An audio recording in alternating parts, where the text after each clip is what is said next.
Liberian-led government has prioritized infrastructure development as one of its utmost deliverables to the Liberian people. Key among such infrastructures is affordable housing that is intended to lift people out of poverty.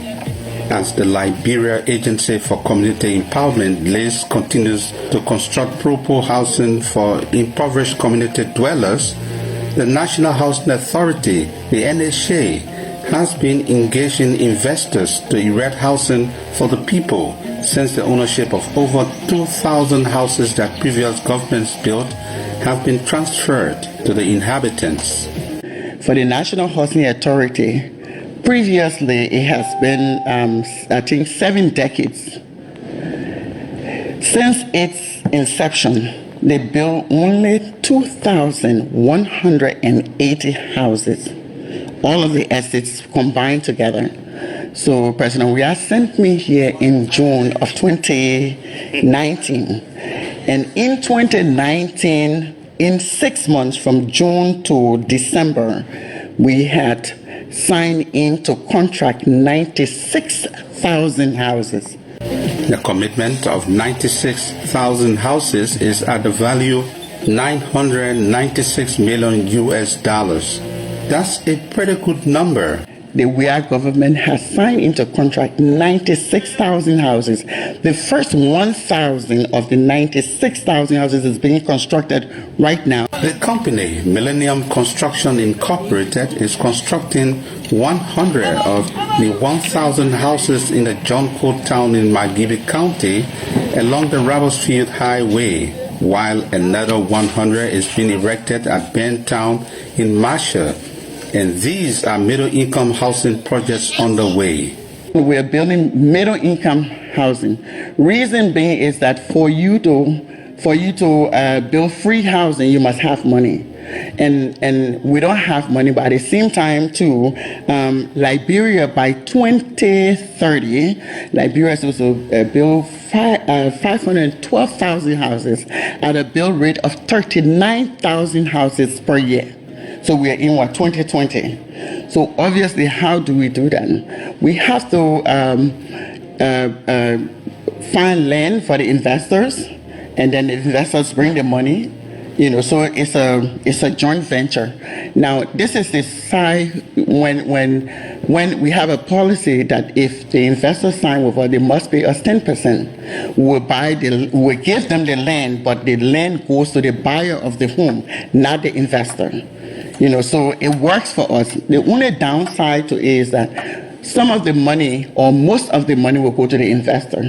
Whereas if you go to a place like China, you go to Burkina Faso, and this is the same way our model is supposed to be. They have the public corporations diversify their profit into, extending services to the citizens. How do you do that? When before the war we had housing bank. So money went into housing bank. Like quite recently, NHA teamed up with NASCO. And NASCO was able to put in $1 million and to build some houses in Bentown, and in only that the quality of houses we need now. Our president being the kind of person he is, he always like, quality. So we're not going to build those same type of houses, but we're trying to construct, quality houses. So if every year each public corporation were to put 500,000 or even 1 million into that fund, and we take it every year, we build, we will build, maybe 1 or 2 housing estates. All the money will come back to government because the citizens will buy from the government, the citizens will rent from the government, like in China.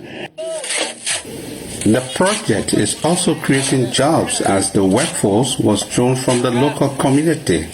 Currently, as I speak, both the old folks, the youth, and our women, including myself, we are over happy again because we were here doing nothing. Majority of us were surviving on burning coals. So as you can see, the workers in majority, we have something to do on a daily basis. And so it keeps us busy. It curtails the criminal rate a bit. Also, what does this mean for the Joe Coat town along the Rabosfield Highway? Well, the fact that a project like this is going on in our area, the first thing it does, it gives a meaning to the area, gives facelift, it improves, eventually it's going to improve the economy of the area, it's going to improve the skyline. New people are going to move in the community, except that the community is a low-income community, to some extent, most likely a non-income any community. So if this comes, it's going to cause a mix of the people. People who have income are going to move in the area. They're going to move in those new homes. And maybe somebody who's around is going to do some work with some of them. The cultural situation is going to improve. Cross-cultural situation is going to improve. So far, these are some of the things I see. Because of that, the road maybe is going to be done. So the road benefits everybody who walk on the road, who drive easily to come in. Right now, to access the road is a little bit tough, especially during the rains.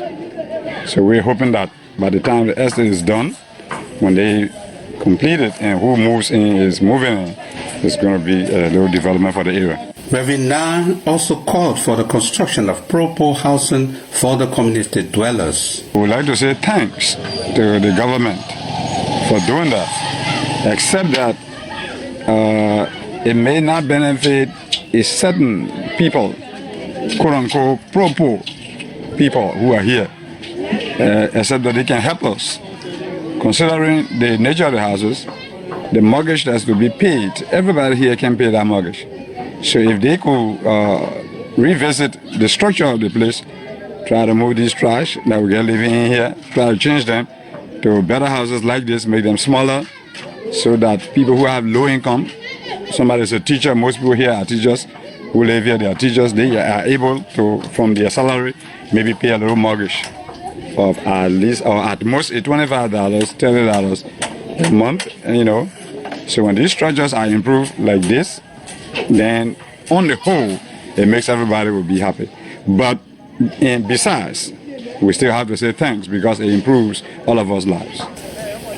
These middle-income housing will provide a shift in the paradigm of the housing sector and clearly projects a new dynamism of having a middle class in Liberia. Property taxes make up a good source of local government revenue for most cities around the world.